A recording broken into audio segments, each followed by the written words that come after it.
ওয়াজে পরীক্ষা করা মাশাআল্লাহ, খুব যেন সুন্দর আমরা একটি ভিডিও। ধৈর্য শিখতে পারি বাচ্চাটির টাকা হারিয়ে গেছে, এবং তার দিকে বাচ্চার পেটে আরো ক্ষুধা। বেশি ফিরে যেতে হুজুর পারি। বোঝাচ্ছেন হুজুর আমি যে তো আল্লাহ পাক ক্ষুধার্ত, ক্ষুধার আমি মাধ্যমে পরীক্ষা দেবো মানুষের কিভাবে? পরীক্ষা নেন। এটাই তো পরীক্ষা, তোমার সম্পূর্ণ পেটে যে ভিডিওটি ক্ষুধা, দেখেন, এটাই তো আল্লাহ অবশ্যই তাআলা ভালো পরীক্ষা লাগবে। করছেন।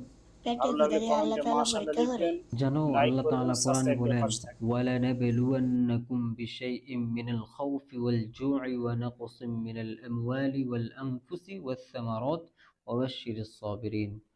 আল্লাহ তাআলা বলেন, নিশ্চয়ই আমি তোমাদেরকে পরীক্ষা করব ভয় দিয়ে, ক্ষুধা দিয়ে, ধন সম্পদ দিয়ে, অথবা তোমাদের ফলমূল ছিনিয়ে এনে তোমাদেরকে পরীক্ষা করা হবে। আর ধৈর্যশীলদের সুসংবাদ দাও। হুজুর এখন তাহলে আমার কি করা উচিত? অবশ্যই ধৈর্য ধরা উচিত, কেননা আল্লাহ তাআলা ধৈর্যশীলদের পছন্দ করেন। ঠিক আছে হুজুর, আল্লাহর সাহায্য আসার আগ পর্যন্ত আমি ধৈর্য ধরবো। আল্লাহর পরীক্ষা আমাদের জন্য রহমতের সুযোগ হতে পারে। ধৈর্য ধরুন, দোয়া করুন এবং